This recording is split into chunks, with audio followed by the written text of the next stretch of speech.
Assalamualaikum warahmatullahi wabarakatuh. Sekarang kita akan membahas terkait dengan utang.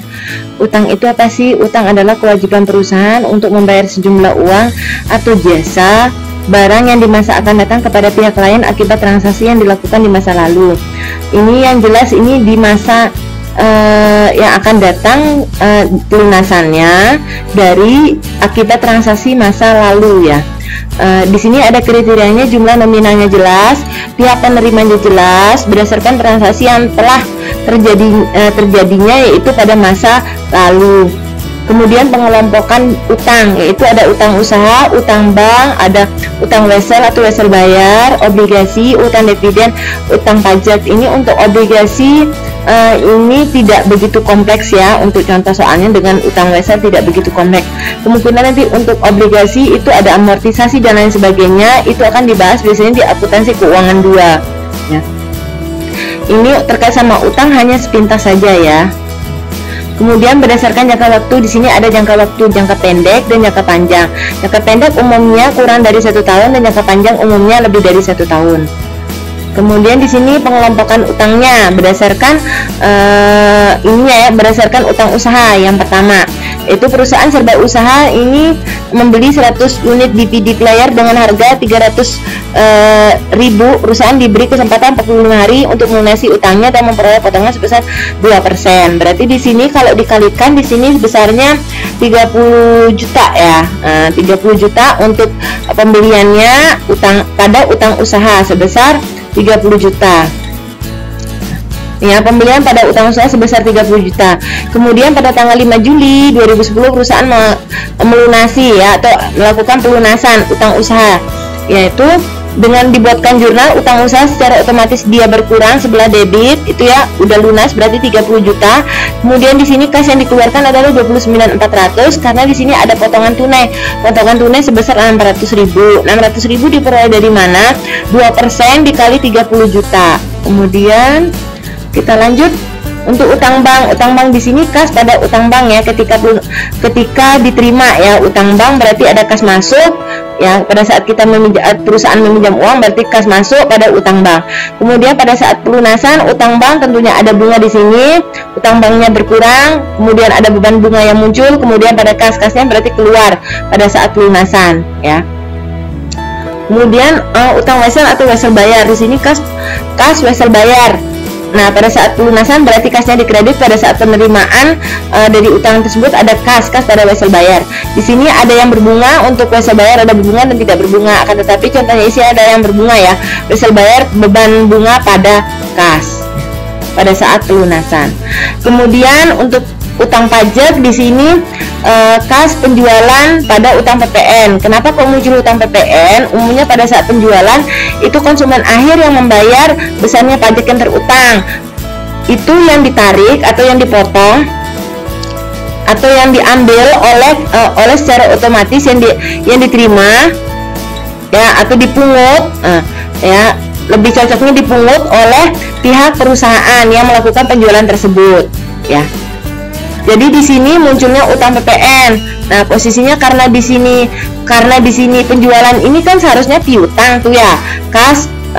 Harusnya piutang gitu ya, tapi bukan utang. Akan tetapi di sini kan karena dia yang jual, dia udah mungut tapi belum disetorkan uangnya kepada kas negara ya.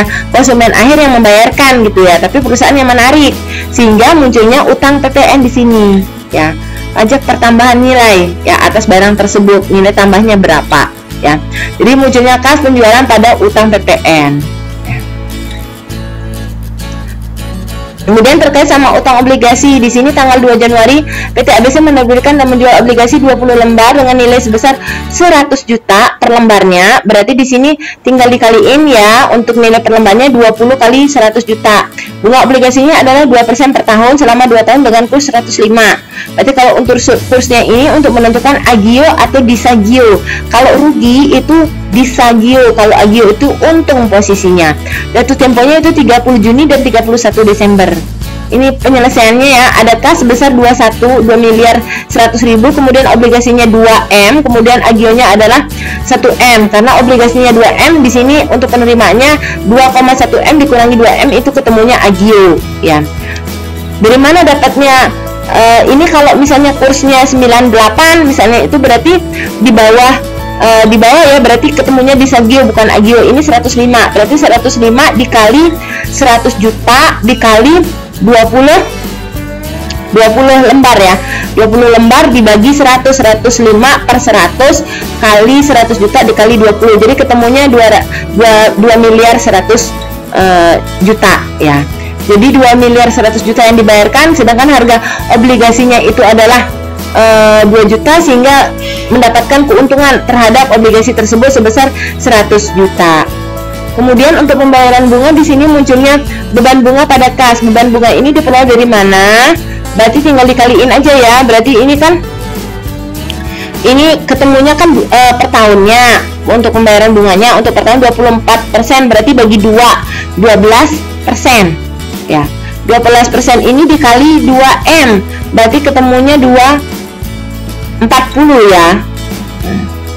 Ini ya, berarti 240 ya ketemunya. Kemudian untuk agio, ini beban bunga pada kas. Untuk agio obligasi ini dilakukan penyusunan atau amortisasi ya. Kalau di obligasi itu sebesar 25 juta pada beban bunga. Ini dibalik posisinya. Ini kan tadinya dianggap sebagai beban bunga, tapi kan sudah berjalan terkait sama pembayarannya. Jadi agio ini diamortisasi. Tadinya kan agionya posisinya kan 100 juta.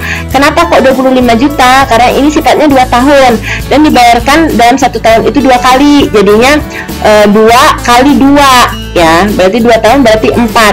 Berarti yang 100 juta ini dibagi 4. Jadi ketemunya 25 juta. Akan tetapi di sini contohnya simple, tidak sering rumit. Di akuntansi keuangan lanjutan 2 harus ada bunga efektif lah atau anuitas lah dan lain sebagainya terkait sama obligasi itu sendiri ya. Perhitungannya banyak ya. Kalau di sini yang dibahas hanya sepintas-pintasnya saja, tidak panjang lebar seperti yang ada di akuntansi keuangan lanjutan akuntansi keuangan 2, bukan lanjutan ya, akuntansi keuangan 2 ya.